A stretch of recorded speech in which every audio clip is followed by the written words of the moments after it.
आप सभी का स्वागत है हमारे चैनल पर। तो हम लोग कर रहे हैं आज टेस्ट नंबर 2। तो इसमें हम लोग आर ओ के लिए टेस्ट कर रहे हैं, जिसमें कि टेस्ट एक हो चुका है और उसमें GS 1 किया था, और आज के टेस्ट 2 में हम लोग हिंदी पर टेस्ट करेंगे। ठीक है, तो अगर आप पहली बार टेस्ट दे रहे हैं और हमारे आप चैनल पर पहली बार आए हैं तो हमारे चैनल को सब्सक्राइब कर लीजिए। और इसमें बता दें कि हम लोग इसमें घटना चक्र जो कि सब्जेक्ट वाइज करा रहे हैं, बहुत सारे इसमें मैगजीन भी कराए गए हैं मंथली वाइज करंट अफेयर के लिए। और इसमें टेस्ट कराया जा रहा है यूपीएससी, यूपीपीसीएस और आरओ के लिए। आप तो जिस एग्जाम की तैयारी कर रहे हैं आप सभी के उसके लिए ज्वाइन हो सकते हैं। तो चलिए आज हम लोग हिंदी का टेस्ट दे रहे हैं। तो आप पेन और कॉपी ले लीजिए और देखिएगा कि आपको कितने क्वेश्चन इसमें अटेम्प्ट कर रहे हैं, तो कितने आपका सही हो रहा है। ठीक है, तो चलिए शुरू करते हैं। पहला क्वेश्चन है, निम्नलिखित में से कौन सा अमृत का पर्यायवाची नहीं है? अमृत का पर्यायवाची, तो सुधा, पीयूष और अनल, अमी। तो इसमें सुधा है, पीयूष है, अमी है, अनल नहीं है।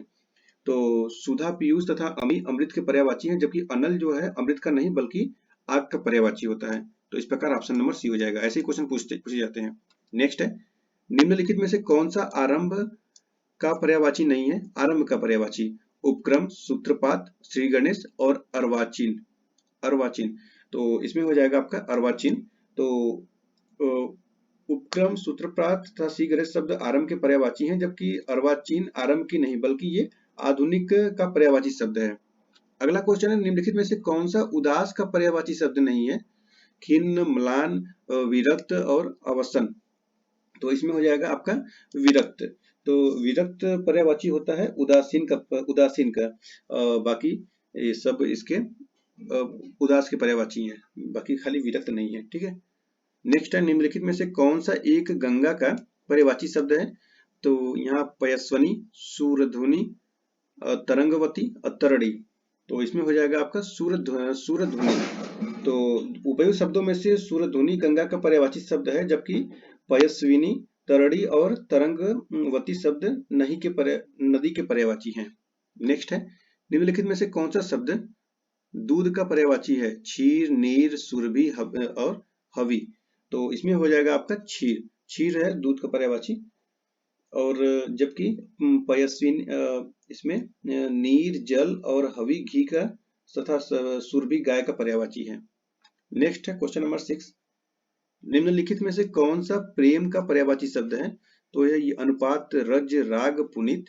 तो ये हो जाएगा आपका राग।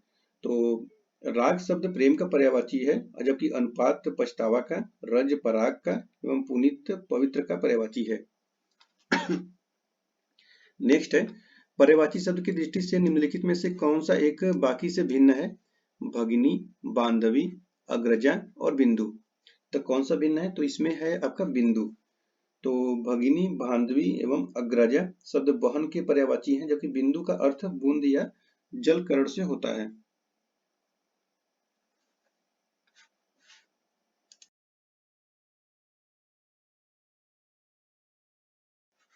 ठीक है, अगला क्वेश्चन है, पर्यायवाची की दृष्टि से निम्नलिखित में से कौन सा एक बाकी से भिन्न है? सुमन, किसलय, प्रसून और पुहु। तो ये हो जाएगा आपका किसलय। किसलय जो है ये बाकी से भिन्न है। तो प्रसुमन, प्रसून एवं पुहुप शब्द का फूल पर्यायवाची है, जबकि किसलय का अर्थ अंकुर या कोपल से होता है। तो इसलिए ये भिन्न है, ऑप्शन नंबर बी हो जाएगा। नेक्स्ट है, पर्यायवाची की दृष्टि से निम्नलिखित में से कौन सा युग्म सुमेलित नहीं है? तीर सर है, बिजली सहायक। तो बिजली सहायक नहीं होता है, भौरा चंचरिक होता है, प्रकृति स्वभाव होता है। ऑप्शन नंबर बी जो है ये गलत है। ये सहायक का अर्थ होता है बिजली नहीं बल्कि बाढ़ होता है, तो इसलिए ये गलत है। ठीक है, नेक्स्ट क्वेश्चन है, पर्यायवाची की दृष्टि से निम्नलिखित में से कौन सा युग्म सुमेलित नहीं है? राजा, महीपति, रात्रि तमिश्रा, यमुना, रविसुता, मूर्ख, याचक। तो आपका हो जाएगा ये मूर्ख, याचक, यही सुमेलित नहीं है। याचक का अर्थ भिखारी अथवा भिक्षुक होता है, और जबकि मूर्ख का पर्यायवाची अज्ञानी, गंवार, मूढ़ इत्यादि से है। नेक्स्ट क्वेश्चन है आपका क्वेश्चन नंबर 11, दिए गए विकल्पों में से कौन सा तत्सम शब्द नहीं है? तत्सम, अर्पण, अंक, आंसू, आशा। तो इसमें से हो जाएगा आंसू जो है तत्सम शब्द नहीं है, बाकी अर्पण, अंक, आशा है। तो आंसू तद्भव शब्द है और इसका तत्सम शब्द अश्रु होता है। नेक्स्ट है, दिए गए विकल्प में तद्भव शब्द की पहचान कीजिए। तद्भव आप, इच्छु, उलुक, उच्च। तो ये हो जाएगा आपका आप, ऑप्शन नंबर ए। तो आप तद्भव शब्द है और इसका तद्दम हो जाए तत्सम हो जाता होगा आत्मा, ये इसका तत्सम आत्मा होगा। और इच्छु है तो इच्छु का तत्सम हो जाएगा ईक, और उलुक तो उलुक का हो जाएगा उल्लू और उच्च का हो जाएगा ऊंचा। नेक्स्ट है, निम्नलिखित तद्भव तत्सम शब्द में सही सुमेलित है। ओला ओलस्य, कार्यकृत, खाना खादन, खरीदना क्रय। तो ये हो जाएगा आपका खाना खादन, ऑप्शन नंबर सी सुमेलित है। तो खाना का तद्भव शब्द खादन होता है और अन्य सुमेल होगा जो ओला का उपल और कार्य का कार्य और खरीदना का क्रयण होता है। एक मिनट।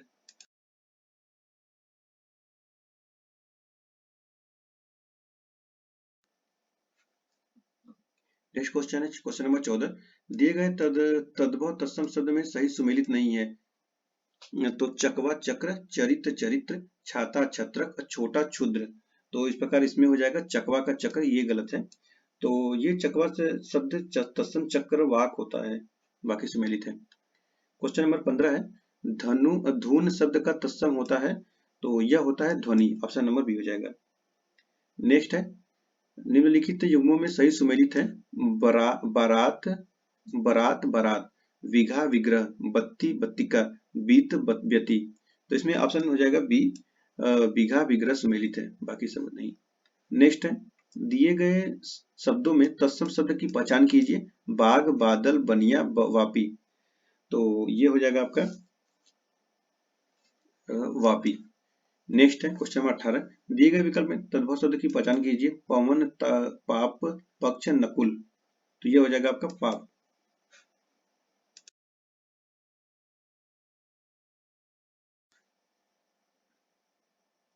तो जिसमें दिए गए विकल्प में तत्सम शब्द है, जो कि इसका तत्सम शब्द हो जाता है पातक होता है। और अन्य शब्द से पवन का तद्भव पवन, और पक्ष का तद्भव पाक, और नकुल का तद्भव नेवला होता है। नेक्स्ट है क्वेश्चन नंबर 19, दिए गए युग में सुमेलित है तद्भव और तत्सम। बौना का बोपन, भभूत का भरभूत, और मेघ का स्नेह, सयाना का संज्ञान। तो इसमें हो जाएगा आपका सयाना का संज्ञान। और बाकी का बौना का वामन होता है, भभूत का विभूति होता है, और मेघ का मेघ होता है। 20 नंबर क्वेश्चन है, सजाना शब्द का तत्सम शब्द होगा सज्जापन, श्रृंगार, सजावट, साज सज्जा। तो ये हो जाएगा आपका सज्जापन, सज्जापन तत्सम शब्द है। नेक्स्ट है, निम्नलिखित में से ओतप्रोत शब्द का विलोम शब्द है। विहीन, अनीस, प्रगामी, संयुक्त। तो ये हो जाएगा आपका विहीन। नेक्स्ट क्वेश्चन है क्वेश्चन नंबर 22, शब्द और उनके विलोम के संदर्भ में कौन सुमेलित नहीं है। यहाँ पे ध्यान दीजिएगा कौन नहीं पूछ रहा है। गृहित, तो गृहित हो जाएगा आपका व्यक्त। गुरुत्व, ये हो जाएगा लघुत्व। अकीर्ण, सकीर्ण, ये गलत है, आखिर का साकीर्ण नहीं होता है। क्रोध का क्षमा, ये सही है। तो देखते हैं इसको। तो देखिए, गृहित शब्द का विलोम व्यक्त है, गुरुत्व शब्द का विलोम लघुत्व है, अकीर्ण शब्द का प्रयोग विलोम साकीर्ण नहीं बल्कि ये विकीर्ण होता है। नेक्स्ट है, शब्द और उनके विलोम शब्द को संदर्भ में कौन शब्द इसमें सुमेलित नहीं बताना है, कौन सा सुमेलित नहीं है। तो यहाँ पर देखिए, अर्जित, उपलब्ध, अदोष, सदोष, अवेक्षा, अनवेक्षा, आलोक, तिमिर। तो इसमें ऑप्शन नंबर ए जो है गलत है। अर्जित शब्द का विलोम अनर्जित होता है, अदोष का विलोम सदोष, और अवेक्षा का विलोम अनवेक्षा, एवं आलोक का विलोम तमस या तिमिर होता है। तो इस प्रकार ऑप्शन हो जाएगा ये जो है गलत है। नेक्स्ट है, निषिद्ध का विलोम क्या होता है। निषिद्ध का, तो निषिद्ध का विलोम विहित होता है, ऑप्शन नंबर किसमें ए में है। क्वेश्चन नंबर 25 है, शब्द एवं उनके विलोम से शब्द को सुमेलित है, तो कौन सा सुमेलित इसमें नहीं बताना है। प्रसारण, विसरण, उन्मीलन, निमीलन, अकारादि, अंकरात, अकारांत, और कुसुम, पाहन। तो इसमें सभी सही है, सिर्फ ए सही नहीं है। प्रसारण का विलोप सकुंचन होता है, तो यहाँ विसरण दिया हुआ है, तो इसीलिए ऑप्शन ए सही हो जाएगा। नेक्स्ट है, शब्द एवं उनके विलोम शब्द के संदर्भ में कौन सा कथन सही सुमेलित नहीं है। अठाना, पुगाना होता है, प्रस्फुटन, संकुचन, विश्लेषण, संश्लेषण, अस्फीति, अभिक्षिप्त। तो इसमें हो जाएगा आपका ऑप्शन नंबर डी, जो कि इसिप्ट का विलोम अनिसिप्ट होता है, अभिसिप्ट नहीं। तो इस प्रकार ऑप्शन डी सही हो जाएगा। नेक्स्ट है, निम्नलिखित में से उपमान उपमान का विलोम क्या होता है? उपमान का, तो उपमान का विलोम उपमेय होता है। उपमेय किसमें है? ऑप्शन नंबर ए में हो जाएगा सही। नेक्स्ट क्वेश्चन है, निम्नलिखित में से कौन सा विलोम सुमेलित नहीं है? तो देखिए यहाँ पर अतिवृष्टि का अनावृष्टि, ग्राह का ताज्य, और स्वार्थ का हो जाएगा परमार्थ। तो यहाँ हितार्थ लिखा है तो ये हो जाएगा परमार्थ, गलत हो जाएगा। तो ऑप्शन नंबर सी सही हो जाएगा। और अनुग्रह का विग्रह सही होता है, तो ऑप्शन नंबर सी हो जाएगा सही। नेक्स्ट क्वेश्चन नंबर 29, निम्नलिखित में से कौन सा विलोम युग्म सुमेलित नहीं है? निर्मल का मलिन, चिरंतन का नश्वर, स्थूल का सूक्ष्म, मसृण का दृढ़। तो क्वेश्चन नंबर 29 का हो जाएगा ऑप्शन नंबर डी, ये मसृण का दृढ़, जो कि ये गलत है। तो मसृण का हो जाता है रुक्ष, दृढ़ नहीं। तो इस प्रकार ऑप्शन नंबर डी से हो जाएगा। क्वेश्चन नंबर 30 है, निम्नलिखित में से कौन सा युग्म सुमेलित नहीं है? छली, निश्चल, भोगी, वियोगी, जागृति, शयन, शयन, और निष्काम, सकाम। तो ये हो जाएगा ऑप्शन नंबर सी, जो है जागृति शयन जो है लिखा हुआ है, ये गलत हो जाएगा। ये सुपुष्ट ये होता है आपका सुसुप्ति, जागृति को होता है सुसुप्ति। तो आप ये सब गलत है। नेक्स्ट क्वेश्चन नंबर 31, जो सब में व्याप्त हो के लिए क्या शब्द होता है? एक शब्द है विभु, विज्ञ, वर्धमान, वाचाल। तो ये हो जाएगा आपका विभु। तो विभु जो सब में व्याप्त हो, और विज्ञ, तो विज्ञ के लिए होता है जिसकी जानकारी अधिक हो, और वर्धमान, तो वर्धमान के लिए होता है जो बढ़ रहा हो, और वाचाल, तो वाचाल के लिए होता है अधिक बोलने वाला व्यक्ति। नेक्स्ट है, जो आंखों के आगे उपस्थित हो उसके लिए सही शब्द क्या होगा? अपारदर्शी, परोक्ष, प्रियदर्शी, या प्रत्यक्ष। तो ये हो जाएगा आपका प्रत्यक्ष। तो प्रत्यक्ष होता है जो आंखों के आगे उपस्थित हो, और परोक्ष होता है वह जो आंखों से परे हो, और अपारदर्शी, तो अपारदर्शी के लिए जिसके पार न देखा जा सके, और प्रियदर्शी तो जो देखने में प्रिय हो उसके लिए है। क्वेश्चन नंबर 33 है, लाभ की इच्छा रखने वाले के लिए एक शब्द क्या होगा? लाभ की इच्छा रखने के लिए तो ये होता है लिप्सा। तो लाभ की इच्छा रखने वाले को लिप्सा कहते हैं। और लाभार्थी के लिए तो लाभ को पाने वाला, और लाभदायक तो ये होता है कोई वस्तु जब फायदेमंद हो, लाभी कोई नहीं। नेक्स्ट है, ऊपर आने वाली श्वास के लिए एक शब्द बताइए। उच्छ्वास, ऊर्ध्वगामी, और उपयुक्त, या अर्थ गर्भित। तो ये हो जाएगा आपका उच्छ्वास। उच्छ्वास को ही ऊपर आने वाली श्वास के लिए कहा जाता है। और ऊर्ध्वगामी, ऊर्ध्वगामी को कहा जाएगा ऊपर की ओर जाने वाला। और उपयुक्त को कहा जाएगा ऊपर तक हुआ। और अर्थगर्भित को जिसके अंदर अर्थ भरा हो उसको बोलते हैं अर्थगर्भित। नेक्स्ट है क्वेश्चन नंबर 35, जहां किसी बात का डर ना हो के लिए एक शब्द बताना है। तो ये है निरापद। तो निरापद ओके, परमहंस इसमें है। परमहंस का मतलब होता है जो सुख दुख से परे हो। निरापद का तो जहां से किसी से बात डर ना हो उसके लिए है। और निष्प्रिय, निष्प्रिय का शब्द से तात्पर्य है जिसको किसी प्रकार का लोभ न हो। और दुर्जय, तो ये जिस पर विजय पाना कठिन हो, दुर्जय होता है। 36 है, जिसका दमन करना कठिन हो के लिए एक शब्द चाहिए। तो यह हो जाएगा आपका दुर्दम्य। दुर्दम्य मतलब होता है कि जिसका दमन करना कठिन हो। बाकी दत्तचित्त, तो दत्तचित्त हो जाएगा आपका किसी काम को पूर्ण लगन से करना। और दुष्कर, तो दुष्कर से तात्पर्य है जिसे करना कठिन हो। और दुर्निवार, तो ये होता है जिसका निवारण करना कठिन हो। अगला है, क्रोध करने वाली स्त्री के लिए एक शब्द बताना है। क्रोध करने वाली स्त्री, तो यह होता है आपका भामिनी। भामिनी मतलब क्रोध करने वाली स्त्री। और मुमूर्ष होता है मरने की इच्छा रखने वाला। और मर्माहत को कहते हैं जिसके हृदय को चोट पहुंची हो। और मृणाल, इसको कहते हैं कमल की डंडी। नेक्स्ट है, जो मुकदमा दायर करे उसे क्या कहते हैं? तो जो मुकदमा दायर करे उसको कहते हैं वादी। और अभियुक्त को अभियुक्त से तात्पर्य है जिस पर मुकदमा चलाया गया है। और प्रतिवादी, जो मुकदमे का प्रतिवाद या बचाव करे। परिमार्जित, तो जो शुद्ध किया जा चुका हो। अगला क्वेश्चन है 39 नंबर, जो उपयुक्त हो उसके लिए एक शब्द, तो उसको बोलते हैं समीचीन। और कालांतर, कालांतर से तात्पर्य होता है बीता हुआ समय। सनातन, तो सनातन से अनेक युगों से चले आने वाला। प्राचीन से तात्पर्य है पुराना। नेक्स्ट है तारों भरी रात के लिए एक शब्द, तो यह है विभावरी। विभावरी को बोलते हैं तारों भरी रात। और सरवरी को बोलते हैं चांदनी रात। निशीथ को बोलते हैं रात्रि के मध्य भाग का समय। और निरूपम को बोलते हैं जिसकी उपमा न दी जा सके। नेक्स्ट है, एक मिनट। उत्कर्ष ने आधा लीटर दूध पी लिया, उक्त वाक्य में कौन सा विशेषण है? तो यह हो जाएगा आपका परिणामवाचक। आंसर भी दे दिया यहाँ पर, ऑप्शन सी हो जाएगा परिणामवाचक। नेक्स्ट है सुषमा अति सुंदर लड़की है, निम्न वाक्य में प्रविशेषण है, तो यह हो जाएगा आपका अति। ऑप्शन नंबर बी हो जाएगा। तो देखिए सुषमा अति सुंदर लड़की है, इस वाक्य में सुंदर विशेषण है और अति उसकी विशेषता बता रहा है, इसलिए अति प्रविशेषण है। अगला है निम्न में कौन विशेषण शब्द नहीं है? आर्थिक, जातीय, मौखिक, चमक, तो यह हो जाएगा चमक। तो चमक संज्ञा शब्द है। चमक का विशेषण चमकीला होता है। मौखिक, जाति एवं आर्थिक विशेषण शब्द है। मौखिक, आर्थिक एवं जाति। अगला क्वेश्चन है इस गांव में 40 आदमी रहते हैं, उक्त वाक्य में कौन सा विशेषण है? संख्यावाचक, परिणामवाचक, गुणवाचक और उपयुक्त में से कोई नहीं, तो ये हो जाएगा संख्यावाचक, क्योंकि यहाँ गिनती कर दिया है ना, गिनती हुआ है 40 आदमी, तो संख्या से बता दिया है, तो इसमें 40 आदमी है, 40 संख्यावाचक विशेषण है।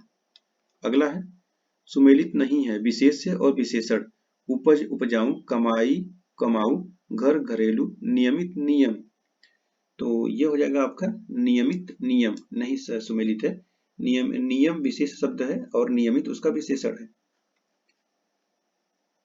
नेक्स्ट है निम्न में कौन सा शब्द विशेषण है? यौवन, सौंदर्य, कालिमा, रंगीला, तो ये हो जाएगा आपका रंगीला। तो रंगीला विशेषण शब्द है, शेष तीनों संज्ञा है।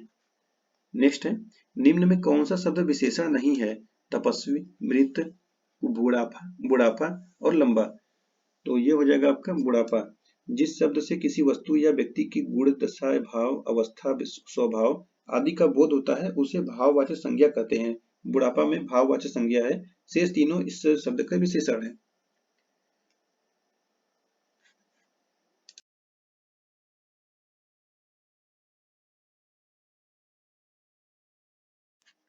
ओके, क्वेश्चन नंबर 48 है निम्न ने किसमें आवृत्ति बोधक विशेषण है? चीनी कम, दोनों चाचा, चौगुना गेहूं, 8 चोर, तो ये हो जाएगा आपका चौगुना गेहूं। तो इसमें विकल्प सी जो है चौगुना गेहूं का आवृत्तिवाचक विशेषण है। आवृत्तिवाचक विशेषण एक वस्तु का दूसरी वस्तु से आधिक्य का अनुपात बताता है।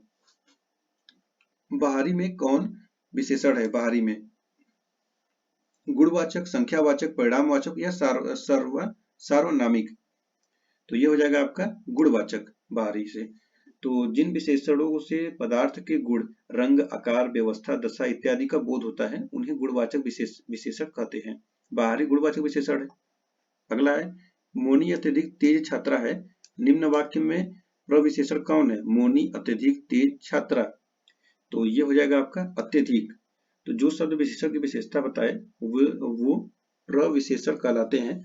उक्त वाक्य में तेज विशेषण है और अत्यधिक तेज का विशेषण होने के कारण प्रविशेषण है। नेक्स्ट है निम्नलिखित में से शुद्ध वर्तनी कौन सी है? अक्षुण्य, आंख, अध्यात्म या अनुग्रहित, तो ये हो जाएगा आपका अध्यात्म। तो उपयुक्त शब्दों में देखिए वर्तनी में अशुद्ध वर्तनी, शुद्ध वर्तनी। अक्षुण्य, अक्षुण्य को क्या लिखते हैं? अक्षुण लिखते हैं, अक्षुण, यहाँ पे ड़ब रहेगा और यहाँ पे भी ड़ रहेगा, ठीक है, यहाँ अक्षुण होगा। और आंख, तो आंख पर यहाँ पे ऐसे चंद्र बिंदी लगा रहेगा, ऐसे होगा। अध्यात्म सही लिखा हुआ है। और अनुग्रहित, अनुग्रहित को अनुग्रहित लिखते हैं, अनुग्रहित ऐसे रहेगा, अनुग्रहित, ठीक है, ये ग्रह नहीं, ऐसे नीचे कर सकते हैं। अब नेक्स्ट है निम्नलिखित में से शुद्ध वर्तनी कौन सी है? अंतर्ध्यान, अनाधिकृत, अतिथि, अंधा, तो ये हो जाएगा आपका अंधा सही है। बाकी में गड़बड़ है, तो क्या गड़बड़ देखते हैं। अंतर ध्यान में अंतर ध्यान होता है, अंतर्धान, यहाँ पे य नहीं रहेगा, सिर्फ ध रहेगा, तो अंतर्धान होगा। और अनाधिकृत, अनाधिकृत में अनधिकृत होता है, अनधिकृत, तो ये जो अना लिखा हुआ है ये न वाला जो है इसको हटा देंगे, ठीक है। बाकी ये अनधिकृत होता है। अतिथि, तो अतिथि में जो है ये आपका यहाँ से अतिथि होगा, ऐसे थी होगा, न कि बड़ी की मात्रा, छोटी की मात्रा होगा। अब बाकी अंधा सही लिखा है। नेक्स्ट है, निम्नलिखित अशुद्ध वर्तनी वाला शब्द है पक्षीगण, प्रेमचंद, प्रेमचंद, और देखिए प्रेमचंद में तो पहले ही दिख रहा है, और दैदीप्यमान और दूरवस्था, तो इसमें कौन सा शुद्ध अशुद्ध वर्तनी है? तो ये हो जाएगा आपका ऑप्शन ए, पक्षीगढ़। तो पक्षीगढ़ अशुद्ध वर्तनी है, इसकी शुद्ध वर्तनी पक्षीगढ़ होती है, पक्षीगढ़ इधर से होता है ऐसे, ठीक है, पक्षीगढ़। और अन्य सभी प्रेमचंद, दैदीप्यमान एवं दूरावस्था शब्द वर्तनी शुद्ध है। नेक्स्ट है, निम्नलिखित में अशुद्ध वर्तनी वाला शब्द कौन सा है? अंतरराष्ट्रीय, अध्यात्म, और अध्यात्म, अग्रगण्य और अभिशप्त। तो इसमें बताना है, तो इसमें ये अध्यात्म गलत है, अध्यात्म अशुद्ध वर्तनी है, इसकी शुद्ध वर्तनी क्या हो जाएगी? अध्यात्म हो जाएगी, ये आध्यात्म नहीं बल्कि अध्यात्म हो जाता है। नेक्स्ट है, निम्नलिखित में शुद्ध वर्तनी वाला शब्द कौन सा है? आशीर्वाद, अनुग्रह और अनुवादित और अभ्यारण। तो ये है आपका अभ्यारण। अभ्यारण में देखिए आपका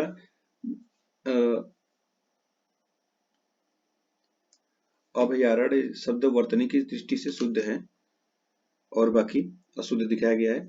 आशीर्वाद का शुद्ध वर्तनी आशीर्वाद होता है, देखिए आशीर्वाद यहाँ पे रहेगा, न कि यहाँ पर, ठीक है। अनुग्रह, तो अनुग्रह को अनुग्रह लिखते हैं, अनुग्रह ऐसे होगा, ठीक है, देखिए ऐसे।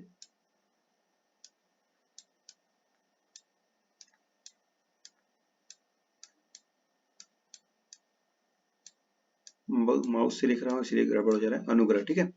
और इसमें अनुवादित को, तो यहाँ होता है आपका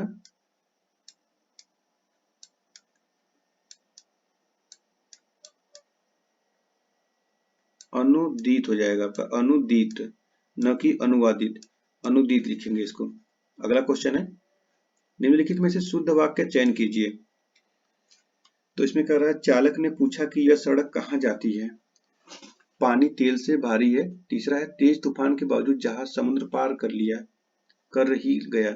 और ऑप्शन डी है, वह ग्रंथ विद्वता पूर्ण लिखा है। तो इसमें ऑप्शन सी जो है ये सही हो जाएगा कि शुद्ध वाक्य जो पहला देखिए, पहला है, चालक ने पूछा कि सड़क कहाँ जाती है।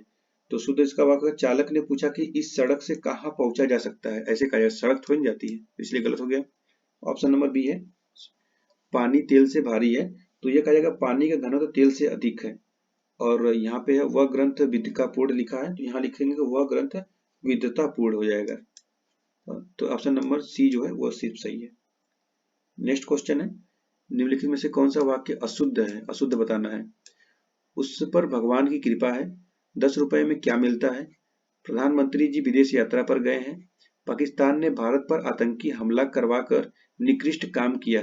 तो देखिए ऑप्शन नंबर डी जो है यही शुद्ध वाक्य, पाकिस्तान ने भारत पर आतंकी हमला करवाकर भारी भूल की है, ये हो जाएगा, इसका शुद्ध वाक्य होगा। क्वेश्चन नंबर 58 है, निम्नलिखित में से कौन सा वाक्य शुद्ध है? शुद्ध बताना है। तो केवल 10 रुपए मात्र दे दीजिए, मेरे घर के पास एक हलवाई की दुकान है, चयन प्रक्रिया में दिव्यांगों को आरक्षण दिया जाता है, और इतने में हल्की सी हवा का झोंका आया। तो इसमें से कौन सा सही है? तो इसमें से ऑप्शन नंबर सी जो है सही है, चयन प्रक्रिया में दिव्यांगों को आरक्षण दिया जाता है। जैसे देखिए 10 रुपए मात्र दे दीजिए,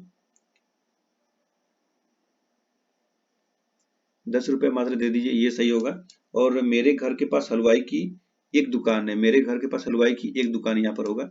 और ऑप्शन नंबर डी, इतने में हवा का हल्का झोंका आया, यहाँ लिखेंगे, तो इसलिए ऐसे होगा, ऑप्शन नंबर सी जो है वही सही है। नेक्स्ट है, निम्नलिखित में से अशुद्ध वाक्य का चयन कीजिए। तो यह अशुद्ध वाक्य, तो सेना के मोर्चा संभालते ही गोलियां की बाढ़ आ गई। और दूसरा है, सर थॉमस रो ने जहांगीर को उपहार दिया। तीसरा है, लाल बहादुर शास्त्री जी ख्याति ने प्राप्त नेता थे। और ऑप्शन डी है। भारतीय नारी शीर्षक निबंध अच्छा है। तो अशुद्ध वाक्य कौन सा इसमें है? तो ये हो जाएगा अशुद्ध वाक्य आपका ऑप्शन नंबर ए। सेना के मोर्चा संभालते ही गोलियां की बाढ़ आ गई। तो इसका शुद्ध वाक्य होगा सेना के मोर्चा संभालते ही गोलियों की बौछार आ गई, न कि गोलियां की। लास्ट है इस टेस्ट का क्वेश्चन ये। निम्नलिखित में से शुद्ध वाक्य बताना है। शुद्ध वाक्य। मोहन कल सारी रात भर जागता रहा। धांती दीर्घ काय पशु है। अल्पायु में भी समग्र ज्ञानी है। पीड़ा होते हुए भी महावीर ने बहुत धैर्य रखा। तो ये हो जाएगा ऑप्शन नंबर जो डी है वो सही है। पीड़ा होते हुए भी महावीर ने धैर्य रखा, बाकी सब गलत है। तो कैसे गलत है? मोहन कल सारी रात भर जागता रहा को कहते हैं मोहन कल रात भर जागता रहा। जो बी वाला है इसमें लिखा है हाथी दीर्घ काय पशु है, तो उसको कहेंगे हाथी एक विशाल काय पशु है। और अल्प आयु में भी समग्र ज्ञानी है, तो इसको कहेंगे अल्प आयु में भी वह पूर्ण ज्ञानी है। तो इस प्रकार ऑप्शन नंबर डी जो है सिर्फ वही सही है। तो चलिए, तो हम लोग आज कर रहे थे हिंदी का ये टेस्ट था, जो कि हम लोग का ये आरओ में सेकेंड पेपर होगा। तो आप लोग हिंदी का भी टेस्ट दीजिए, क्योंकि हिंदी में भी पास होना बहुत जरूरी है। और बहुत आसान होता है हिंदी का ये। अगर 4-5 टेस्ट 10 टेस्ट अगर दे देंगे तो बहुत सारे क्वेश्चन इसी में से ऐसे ही आएंगे। ठीक है, तो चलिए, हमारे चैनल का नाम है PR नॉलेज रिसर्च सेंटर। तो आप अगर नए हैं तो चैनल से जुड़ जाइए, और बहुत सारे टेस्ट कराए जा रहे हैं, तो उस टेस्ट में भी शामिल हुई है। चलिए हम लोग फिर मिलते हैं नेक्स्ट वीडियो में। धन्यवाद।